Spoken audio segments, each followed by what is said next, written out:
Здравейте на всички, които са дотам смели, дотам честни към себе си, да приемат и преживеят един разговор, който няма да бъде лек. И държа да го кажа в началото, защото няма майка на света, която иска да преживее това, което Ани и Лидия са преживели. Може би марката, с която най-много ме свързвате, е часът на мама. Това беше времето, в което споделихме толкова много очакване, майчинство, кърмене, уроци, безсънни нощи, добри и лоши новини. Но няма новина, която да е по-лоша от тази, че се е случило най-лошото с твоето дете. И нито една от нас някога не е искала да си представи, че това се случва с нея. Аз със сигурност не искам. Моя ужас, може би най-близък до това, е когато Ани и Явор бяха размазани на една пешеходна пътека малко от моята къща. А моята голяма дъщеря и нейния съпруг, сега тогава гадже, имаха същата съдба. Хора, които могат да живеят навън, художничка и фотограф, които избраха да дойдат в България и да търсят щастието си тук. Сега помагам на тази фондация всеки път с Деси и майката Нани си говорим, че тя преживява сватбата на моята дъщеря, моя внук и тяхното дете като продължение на своето. И знам, че е трудно. Всеки път е трудно, когато сме заедно и си говорим за това, си плачем. И сълзите са част от продължението, най-вероятно. Но през тази тежка тема, през това, което толкова може да нарани, че да не можеш да си представиш как ръцете ти са празни, когато сърцето ти е пълно. Детето ти живее, то е там, то е част от живота ти, само че от някакво друго измерение, само дето не можеш да го кушнеш. Как се минава през това? Как боли? И как след това намираш сили отново да се усмихнеш и да продължиш в името на... Ще си говорим с Лидия и с Ани. След бурята, така се нарича този проект, който започваме с разговор, дължим го на вас и на вашата смелост да бъдете в тази тема и да я споделите с зрителите ни. Здравейте! Тук и двете сигурно ще сме съгласни, че как се минава. През това има един единствен отговор и то е, че не се минава. Никога не се минава. Учиш се да живееш с това, което животът ти е поднесъл и трупаш сили, с които да се бориш с буквално ежедневните неща, които трябва да правиш. Нали? Не греша, че наистина не се минава. Здравейте и от мен. Наистина не се минава. Най-много ми хареса това, че се учиш да живееш с него, защото откакто едно такова събитие се случи, наистина всеки ден се учиш да ставаш, да правиш малки неща, малки стъпки и да се връщаш обратно към едно ежедневие, което обаче вече е съвсем различно. Вече е напълно ново. Да се върнем към момента, в който това се случва и вие го чувате, за да разберем каква е разликата между преди и след. Първия момент не го приемаш. Струва ти се, че това е нещо, което е абсолютно поправимо. Че сега ще мине час, два, ден, седмица и то няма да е така. То това не може да е реалност. Не може да е истина. Не вярваш по никакъв начин, че е възможно. Обаче, за съжаление, този час, два и седмица, и месец, и година минават. И ти всъщност знаеш, че е непоправимо и че нищо няма да се върне и че това е може би единственото нещо, което не можеш да бръкнеш и да ремонтираш, да поправиш, да върнеш. И тогава осъзнаваш, че въпреки всичко ти имаш избор. И те са няколко. 3, според мен. Единият ти вариант е надолу, да потънеш, да изчезнеш, да се скриеш от света, да се заключиш и да продължиш по този начин. Да приключиш. Просто да приключиш, да. Другия вариант е средния, който държиш просто едно ниво на оцеляване. Оцеляваш. Буквално оцеляваш. И третия вариант е нагоре. Приемаш го и искаш това, което ти се е случило, тази трагедия, да не е просто една нелепа трагедия, а да има смисъл. И започваш да търсиш смисъл. Аз избрах третото. Лидия, как беше при вас? При теб, нали може на ти? Да, задължително на тия Приемливо. При мен, много е странно, че ние и двете сесани се усещаме по много сходен начин. След този първоначален шок и отричане от това, което се е случило, защото, за съжаление, при мен не се случи изведнъж. Беше процес, който знаехме, че така ще завърши. Тоест, малко кажете, може би, болест? Да, всъщност аз загубих 15-годишния си син Николай преди близо 4 години от онкологично заболяване. Борбата му продължи кратко, около 8 месеца, беше доста агресивно заболяването. И всъщност самия, знаейки на къде вървят нещата, един родител никога не може да се примири с това, че края ще е такъв. В смисъл, в мен винаги живееше едно огънче, едно чувство, че ще се пробърнат нещата, ще тръгнат в добрата посока и в крайна сметка ще излезнем от това изпитание, ще се справим с него и ще продължим по-силни като семейство. За съжаление не се случват така нещата, както в приказките. Смъртта се случи и този шок и това отричане от това, в което изпадаш, защото в такъв един момент изпадаш в безтегловност, и сега какво се... Има ли смисъл моя живот от тук нататък? До вчера си имал дете, днес го няма. Около теб хората ти обясняват, че трябва да продължиш напред, че имаш друго дете, че то е на едно по-добро място. Някакви неща, които тотално никога не влизат. Никога не влизат. казвайте на родител, който е загубил дете, че трябва да продължи заради другото си дете. Или че въобще трябва да продължи Това е много напред. болезнено, много болезнено. В един момент, в който ти искаш всячески да го усещаш до себе си, да запазиш този контакт, тази връзка с това дете, мисълта само да продължиш напред, тя е безумна. Защо? Защото това означава все едно да се откажеш от него. Защото се чувстваш като предател. Точно така. Аз още се чувствам като предател. Всеки ден. Чувствам се предател, когато целувам другите си деца. Чувствам се като предател, когато ги заведа на лекар. Чувствам се като предател, когато ям пиле с картофи, защото тя много обича пиле с картофи. Тоест, някаква вина. Вината е убийствена. Аз това исках да кажа. Вината от ден първи при мен беше убийствена. Дали направих всичко? Защо не отивахме по-рано на лекар? Дали намерих най-добрите лекари в света? Всички ми казаха, вие направихте всичко възможно. Самия факт, че то е фурна, не съм направила всичко възможно. И психолозите, с които дълго време работих, всъщност ми казаха, това е начин мозъка да не е безпомощен. За да не изпадне в безпомощно състояние, трябва да обвиняваш някой за случилото се. Но тази вина, тя е убийствена. Това, което казва Ани, го изпитвах и аз към другото си дете. Ти поставяш починалото дете на един пиедестал и сравняваш всичко с него и моменти, в които съм обвинявала здравото си дете, че е тук до мен. Което е страшно. Wow. И аз го признавам като родител, че е страшно, но е факт. И не смея да го кажа никъде, защото има една морализация. Как така ще говориш ти имаш второ дете, трябва да си благодарна, има за кой да се грижиш от тук нататък. А всъщност истината е много по-страшна. Бориш се с такива демони и дяволи в себе си, че когато останеш насаме вечер преди да заспиш, се чудиш, аз човек ли съм, чудовище ли съм, какво се случва с мен. Има ли момент, в който приемате това като съдбовна неизбежност, за която няма виновни? Аз не смятам, че това е съдба. Не смятам, че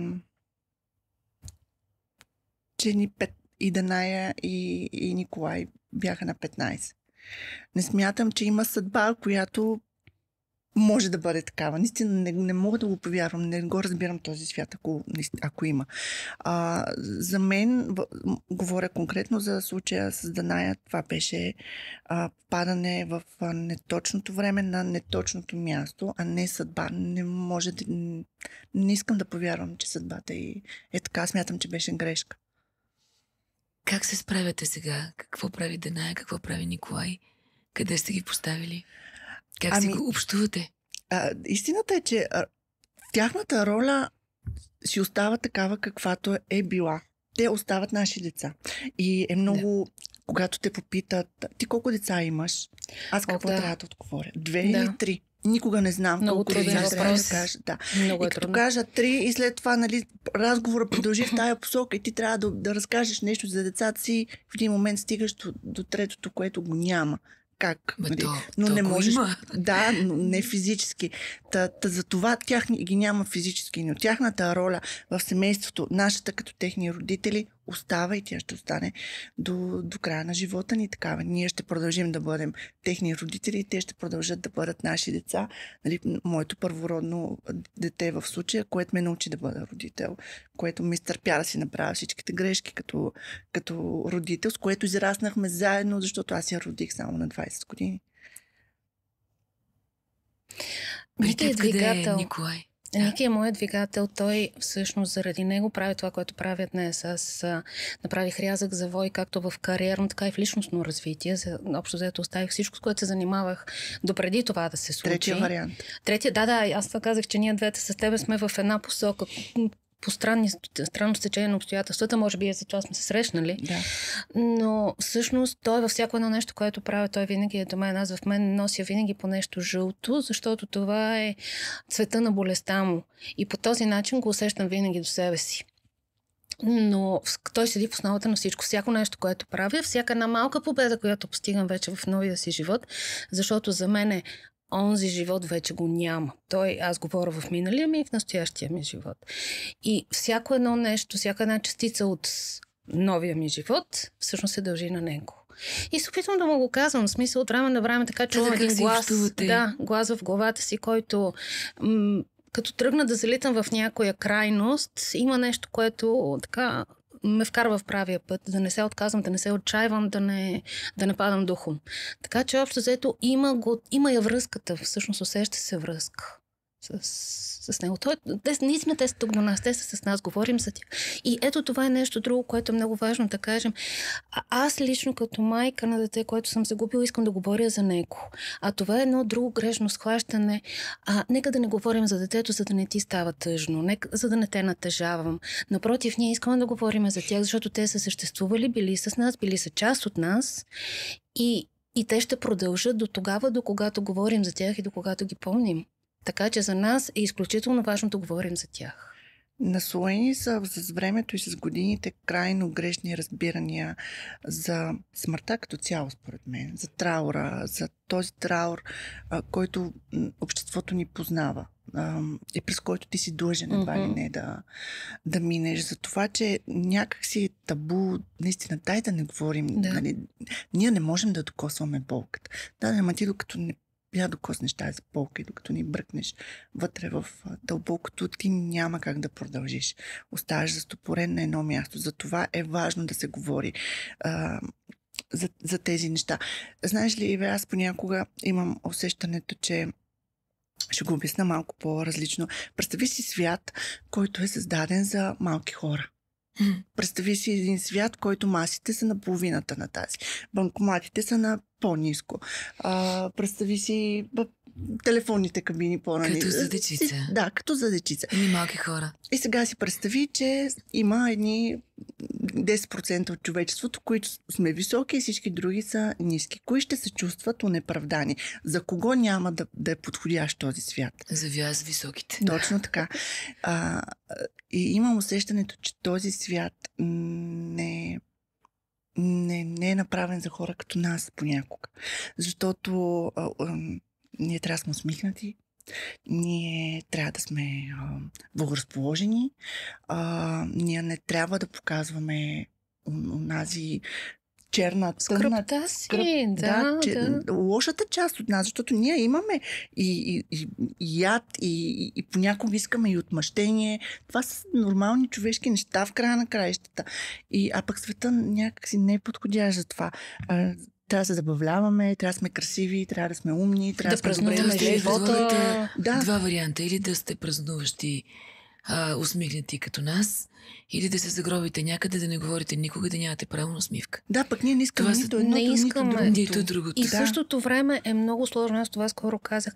Тази шизофренност, на която съм подложена, на която трябва да отговарям, т.е. пред хората да съм усмихната, ведра, понякога аз да ги успокоявам и така нататък, а пък вкъщи да си позволя да съм аз, която искам от време на време да съм тъжна, от време на време да плача, от време на време да съм гневна и да викам и да се карам и така нататък.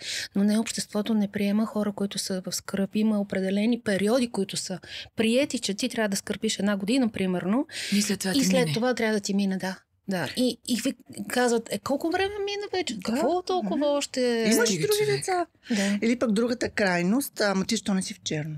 Да. Що не си в трауър, що не носиш шалти, що не си я погребала, що пазиш урната вкъщи. Това Много не е християнско, това не е... тежко, да. Не можеш да се вместиш в ничий кълъп. Пък ние не искаме да се вместваме. Нужно ли е? Не е нужно. Не е нужно. Всеки За това го преживява сме, различно. Да. Знаете ли, аз съм... Преди 2008 бях в Черната Африка. Едно от най-бедните места в света, зловещо, злокобно. В някакъв смисъл, в друг смисъл много живо и много цветно. Централно Африканската република. Там средната продължителност на живота, трите сме задминали 40 години. Семействата имаха между 10 и 12 деца. От тях не повече от 3-4 оживяват. Няма как. Ние тогава лекувахме сега тетанус. И знаете ли какво правят те? Те празнуват на починалите си деца рождените дни абсолютно наравно с тези на живите. С песни и с танци. Те празнуват децата си, празнуват духовете им, смятат ги за част от семейството. Те не ги преодоляват, защото не ги смятат за починали. Те са част от света им. И мисля, че това е... Аз тогава бях удивена. Да, разбира се, те също са много вярващи. Колко е логично, когато татко умря и той си беше човек на възраст. Това е много по-логично, отколкото загубиш детенци. Mm-hmm. Аз го взех в себе си. Казах, хора, аз нося тата и в себе си. Той не е отишъл някъде, нито в земята, нито на небето. Той е в мен. И мисля, че този начин на приемане, защото аз като те видя, виждам Даная. Аз като видя Деси, виждам Ани. Не знам, не познавам Николай, но знам, че що ме двигателя в тебе, той е пламъка в очите ти. Абсолютно. Аз също празнувам рождения ден на Даная. И сега тази година, ноември месец, на 23-ти, тя ще навърши 18. И ще го празнуваме много мащабно и много голямо съвместно дейността на фондацията и нейния рожден ден, навършването на 18. Няма нищо лошо. Защо да не празнуваме рождените дни на децата си? Това е най-нормалното нещо. Най-логичното. То расте сега заедно с теб. Да. Ти расте с нея. Както и двамата с Николай. За нас обаче е логично, но за семействата ни, за разширеното семейство, явно е много тежко, защото аз изпитвам искрено възхищение върху начина, по който празнуват рождените дни на Даная. Наистина ти, когато ми разказа и за това, което сега предстои. В моята реалност обаче не е така. Ако допреди 5-6 години на този ден беше веселба, купони, семейни задържества и така нататък, сега е тишина. И никой дори не се обажда. И аз това го преживявам. Защото много ми се иска и аз да го празнувам. А пък за хората около мен явно е прекалено тежко. И съответно този ден в момента е най-тихия ден в годината. Защото просто... Другите така избират. Така избират. Оказва се, че майката, защото каквото и да си говорим, нали, да, децата имат двама родители, но аз тук едно феминистко изказване, ако ми позволите, смятам, че няма човек, върху който да се отразява повече смъртта на дете от майката. Майката го приема по много различен начин, много различни аспекти, много нюанси, много е различно от начина, по който го приемат таткото и нали, другата част от семейството. Да. И се оказва, че всъщност човек, който страда най-много, е най-силен и е склонен да прави такива неща. Другите все още не могат да докосват болката, не искат да докосват болката. Да, не искат да говорят за нея, не искат да... Да, това е темата, просто не се говори.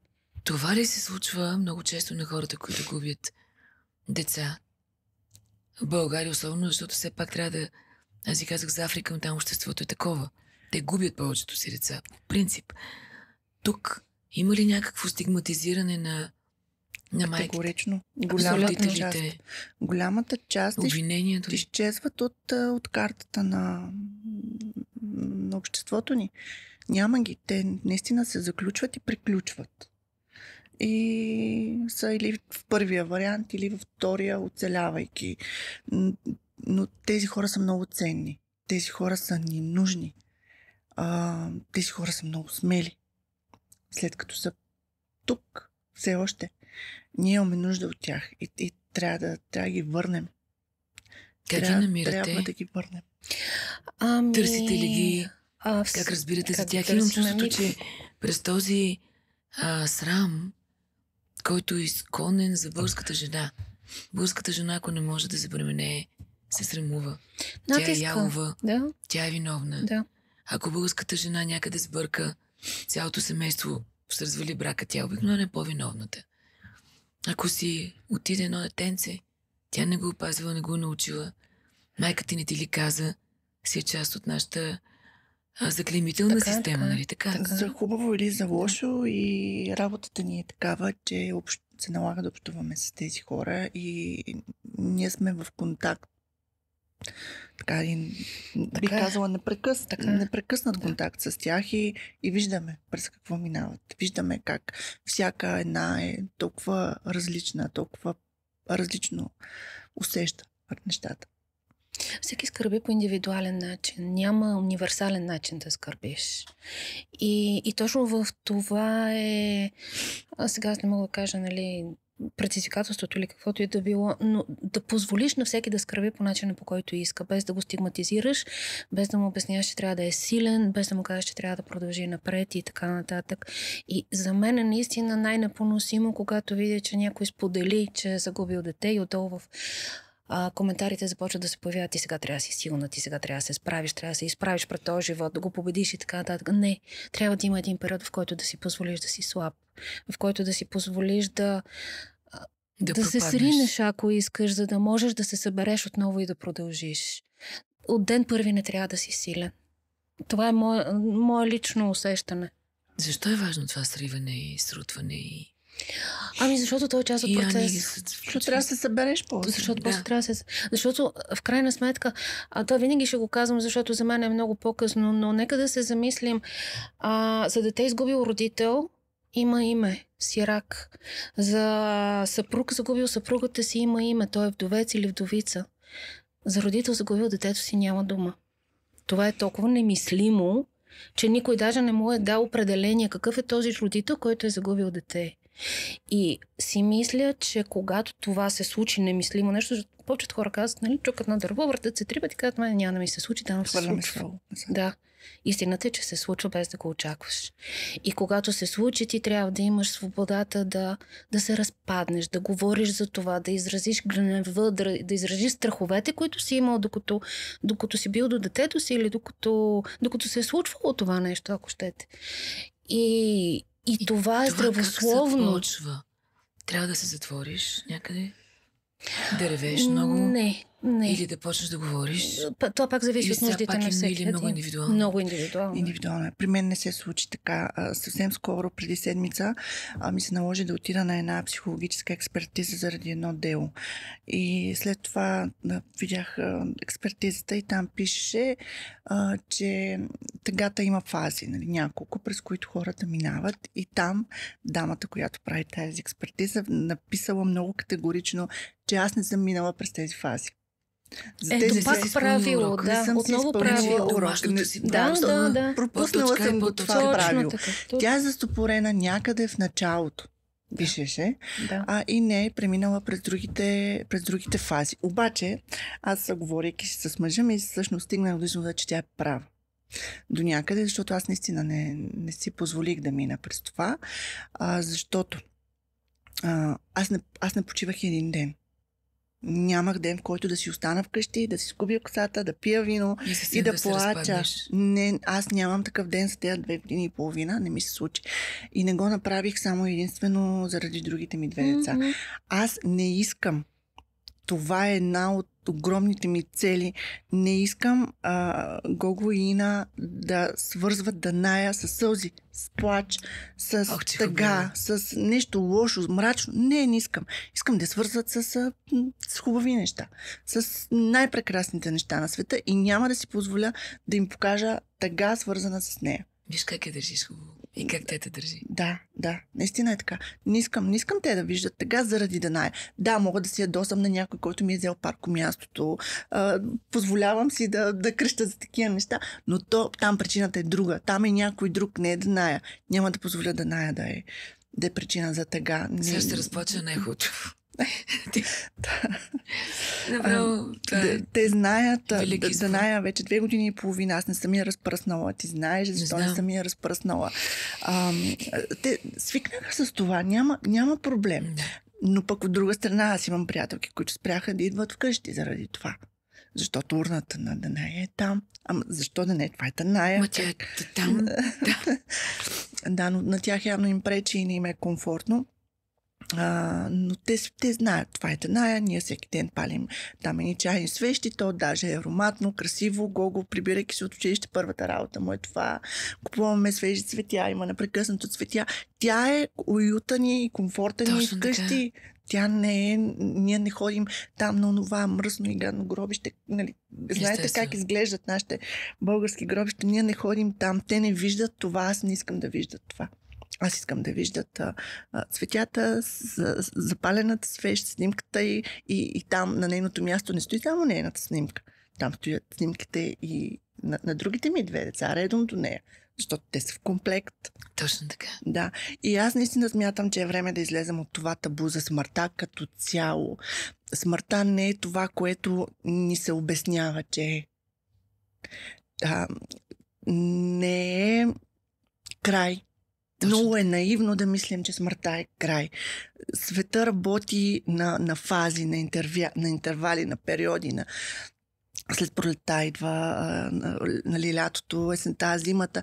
То е цикъл. Ние, жената, самата жена, това, че тя има способността да роди дете, също е процес на едни цикли. Света е цикличност и това е просто цикъл. Не е край. И няма нужда от тония гаден, тъжен, черен траур. Това е убийствено. Убийствено е за нас, убийствено е за децата ни, убийствено е за всички около нас. Нямаме нужда от това. Имаме нужда от приятели, имаме нужда от хора, които ще ни слушат.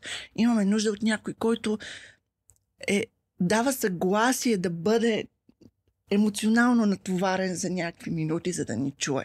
И няма да иска да те поправя. Да. Или да те вади от това състояние, в което си. Аз съм по еднакъв начин мислим. Всъщност, аз също не ходя на гробище. Вкъщи си имаме едно алтарче, където има негови снимки. Ние също всяка вечер палиме свещичка. Даже дъщеря ми напоследък гледа да ни изпревари, за да я запали тя свещичката. И това е едно място, което е супер, супер топло и комфортно. Там си е неговото място и всички знаем, че там е неговото място. Добре, вие говорите най-нормалните неща на света. Вие казвате нещата, които в крайна сметка осмислят присъствието. Присъствието не е само материално, нали? Не. С нас присъстват страшно много хора, които са част от духа ни, част от устройството ни, част от учителите ни. Те не са си отишли с отиването на телата им, нали? Те са в нас. Така е, да. Това разбиране така е. Прави света ни по-богат и човещината Ще си по-голяма. позволя тук да вметна нещо. Имам една приятелка, която изпитваше панически страх от смъртта. Като се заговори за смърт и тя изпадаше в ужас. Обаче почина Майкъл Джексън точно в този период. И тя след като почина Майкъл Джексън каза: аз вече не ме е страх от смъртта. Щом той може да почине, значи то не е Всеки страшно. може. Да, той е там. Какво Да. да ме е страха? Тя страшен фен на Майкъл Джексън. Нали? И от тогава тя не е страх. Да, ето, това е един много така, може би лъжки начин. Окей, но Никак не е лъжки, защото това ми напомня за моето отношение към смъртта. Аз имах много голям страх от смъртта. Но в момента, в който Ники почина и някак си не ме е страх да отида там, защото знам, че той там ме чака. И там ще бъдем отново заедно.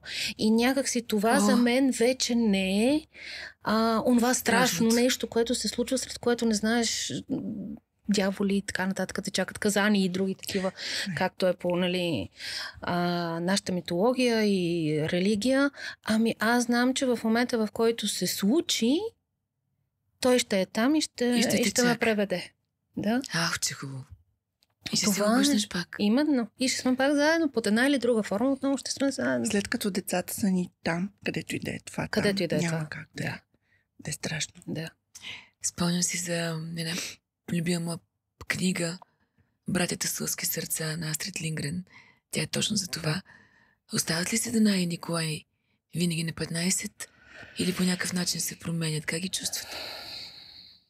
Ами в моята глава се променя.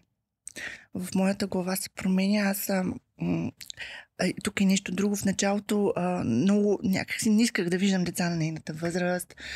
И изпитвах, не знам как да го опиша това чувство, не знам. Завист е, но не в лошия. Нека да ни морализираме. Завист не е. в лошия смисъл. Да. Обаче се случи така, че когато Даная си отиде, нейната най-добра приятелка много тежко го прие, беше се заключила, не искаше да излиза, казваше, че иска да приключи с живота си. Такава майка ми се обади, аз отидох, говорих с нея.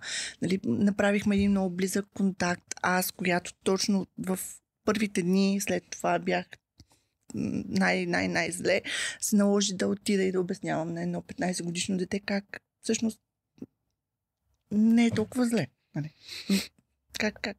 Даже не знам как успях да го направя тогава. Това е много трудно. Да, и тогава с това момиче изградихме наистина много емоционална връзка и ние поддържаме връзка, виждаме се непрекъснато, говорим си, тя ми разказва за класа, за училището, сега се вълнуват много за бала, защото им е последна година.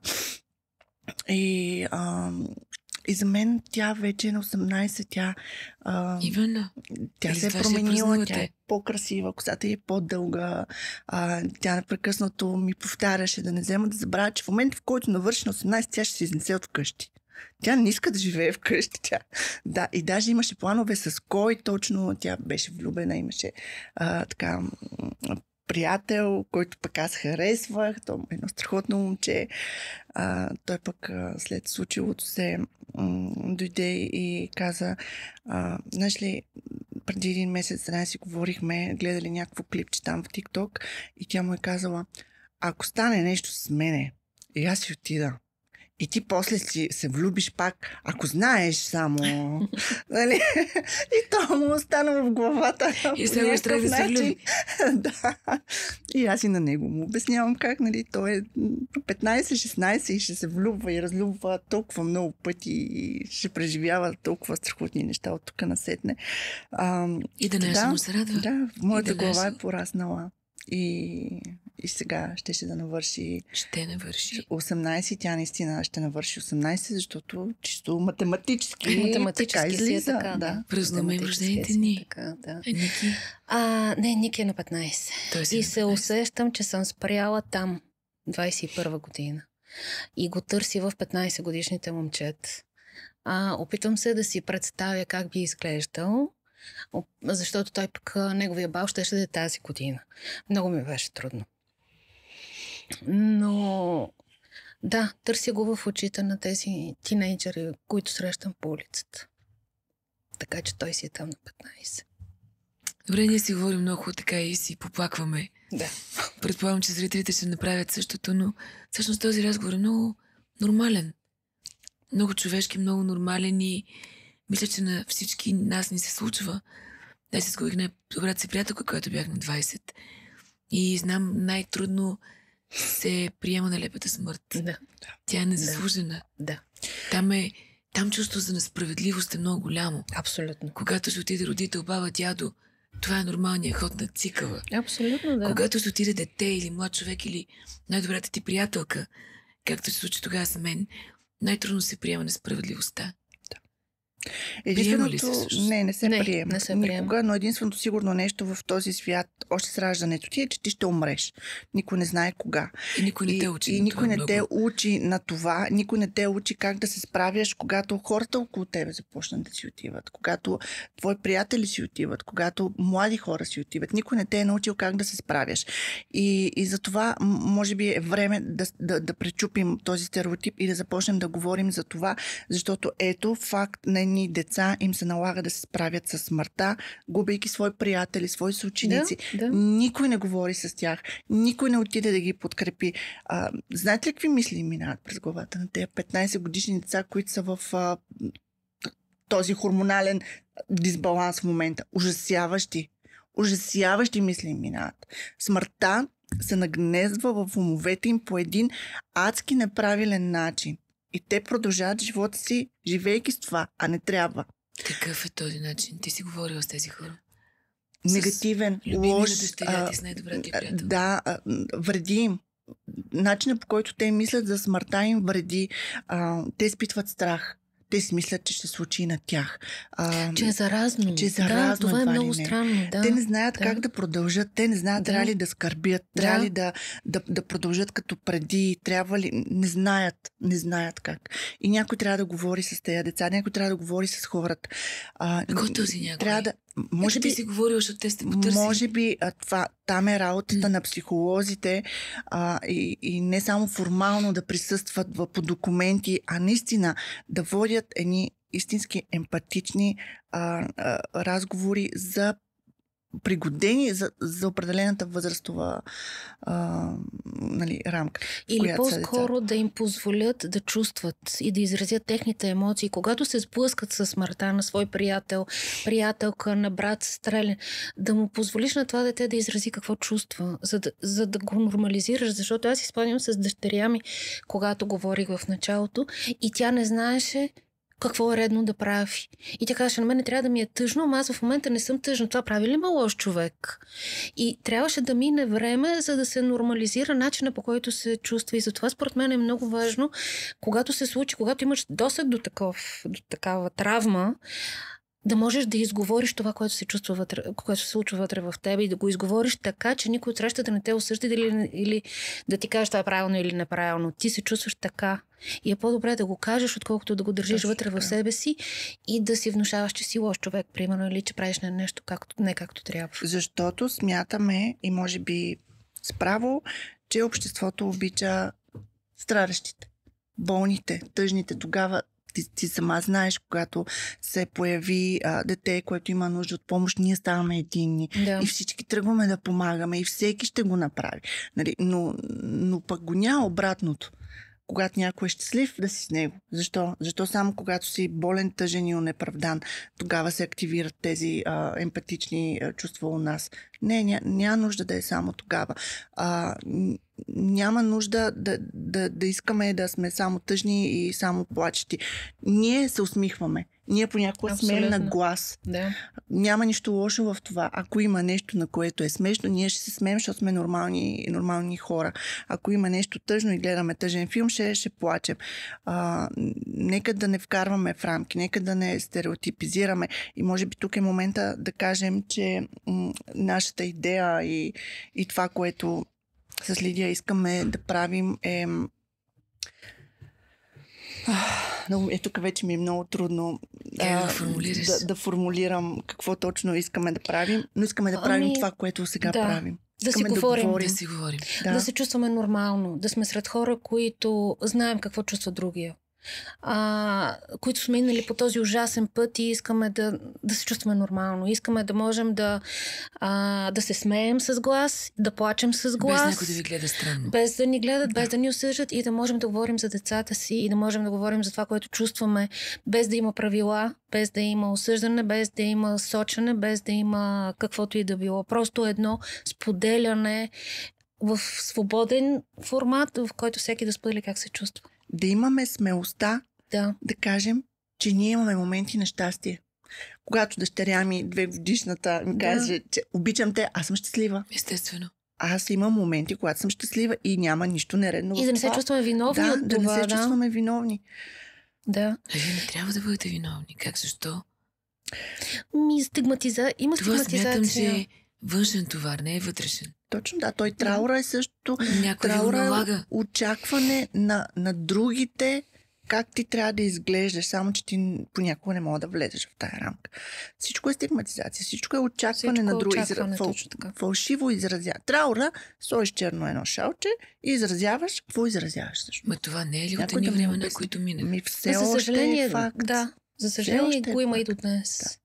Да. И това не е добре. Това трябва да се пречупи наистина.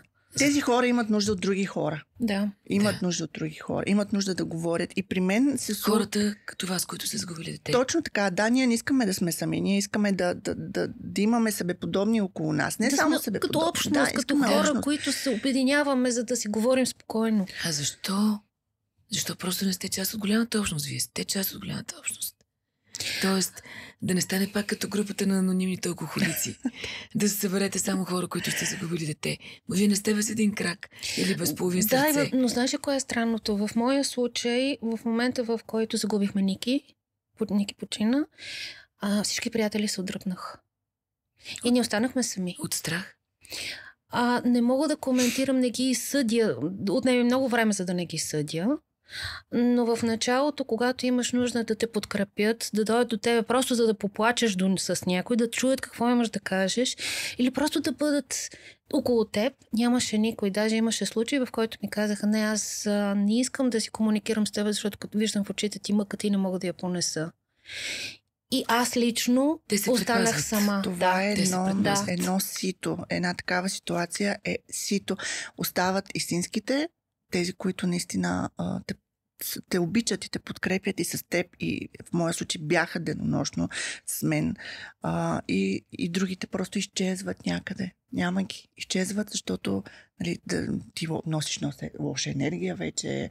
Около тебе може да си заразен. Смърт, може да си заразен. Не може да се предпазват. Аз опитвам със сигурност се предпазват. Да стане тяхното място, че те пазят себе си най-вероятно. Тяхно право е, разбира се. Никой не може да ги съди. Възможно е. Всякакви са причините. Да. Но вие стартирате една кампания, наречена След бурята.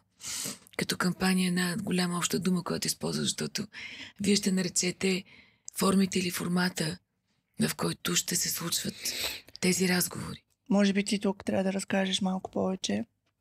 За самата група? За групата, да. Идеята ни е да се събираме веднъж месечно. Пак казвам, неформално, без да искаме да слагаме каквито епитети, етикети или каквото и да било на тази група. Да привлечем хора като нас. Родители, които са загубили дете по каквато и да било причина, защото когато загубиш дете, причината не е толкова важна. Това е загуб. И хората се чувстват по един и същи начин. Да, може би има разлика, ако е в катастрофа или ако е болест. При болестта родители може би има малко повече време да се сбогува.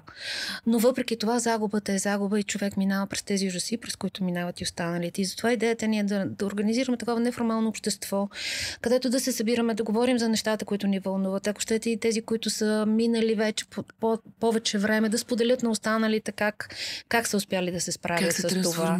Как се трансформира, какво се чувства. Същество. Да, просто да сме си полезни едни на друг и да имаме пространство да споделяме. С нас ще бъде и клиничен психолог, който ще ни помага да се случва говоренето в групата. Страхотната доктор Тарейн. Страхотната доктор Маргарита Тарейн. Аз трябва да си призная, че тя беше първия психолог, при който отидохме със съпругът ми след смъртта на Ники. И заради нея днес аз съм тук и изглеждам по този начин. Просто тя беше човека, който ни вдигна тогава. И за това, когато обсъждахме тази инициатива, тя беше първата, за която се сетихме и слава Богу, много сме щастливи, че тя прие поканата и всъщност ще се включи с нас в тези групи. И тук пъзъла е абсолютно нареден, защото тя, доктор Тарейн и помогна, а пък на мен ми помогна група, но един друг тип група, моите момичета от фундацията, които бяха моята терапевтична група и благодарение на които аз всъщност целях, благодарение на Кремена, на всички други, които вече 2 години и половина са плътно зад гърба ми и ми повярваха и правим страхотни неща. Знам. Къде ще се събирате? Може ли да обявим някакви кодови точки на начин, по който да ви намерят? Предстои. Да, това предстои. Искахме първо да разкажем за тях и да видим всъщност какво ще последва, какъв ще е интереса, за да можем да организираме и подробностите. Първата проектодата е 5 ноември. Която така сме си сложили като начална дата. Разбира се, всичко това, което Ани каза, ще видим дали ще успеем да стигнем до хората, да ги поканим, те да се престрашат да се включат и да дойдат с нас да поговорим. Но за мястото допълнително ще го уточним. Създали сме група във Фейсбук, която се казва След бурята, където ще качваме материали, където ще можем също да обсъждаме тези теми и всичко останало. Така че всичко предстои. И така едно обращение към родителите, минали през този ад и може би ги гледайте, случила им се тази трагедия. Те за да останат през тези минути заедно с нас. Повярвайте ми, обществото има нужда от нас. Имаме на какво да ги научим, имаме какво да им разкажем, имаме какво да дадем и ако искаме истински трайни неща, които да се случват, да променяме трайно, един по един не можем. трябва ни общност, трябва да сме всички. И още едно много хубаво нещо. Преди началото на групата организираме едно събитие с Гората БГ. Искаме да съберем тази общност, да засадим по едно дърво в памет на нашите деца. Те първа предстои да уточним къде ще направим тази така наречената гора на спомените. Това е работното име, където всеки родител загубил дете ще може да получи дръвче, което да засади, на което да сложим надпис с името на детето и където да можем да ходим, което да не е гробище и да не изглежда толкова ужасно, а да е хубаво и красиво място сред природата, където ще можем да седнем в тази гора на спомените и да си спомним за децата. И да ядем пиле с картофи. Примерно. След толкова красив финал, аз така се размечтах, защото с Ники, в крайна сметка, нали, те от водителите на годината кампанията, която Никола Раснев и сега ще човек. реализираме за 12-ти път. Съвсем скоро ще я снимаме и всичко, с което започнахме този разговор, скъпи наши зрители и съпричастни същества на съдбите на тези Ани, Лидия, Ники и Даная, защото те бяха заедно с нас. Всичко това се превръща в една красива метафора на гората, която е живот. Тя расте и нищо не може да спре да я разлиства, нито птиците да дойдат, нито ние да поседнем в нея. И всичко да бъде тази цялост, която сме, защото животът е цялост, независимо дали материално сме заедно, дали физиката е тук или просто душите са събрани заедно. За мен беше огромно удоволствие и от този тип съюзи, които са пречистващи, все едно се качваш на ново ниво. Така че намерете това общество и влезте в него след бурята във Фейсбук на 5 ноември. Първо събитие. Да изберем третия вариант. А горичката на 2. Горичката, много важно. Да. Веднага след 1 ноември, денят Да. на водителите, на 2 гората на спомените. Ще се намерим там. Да.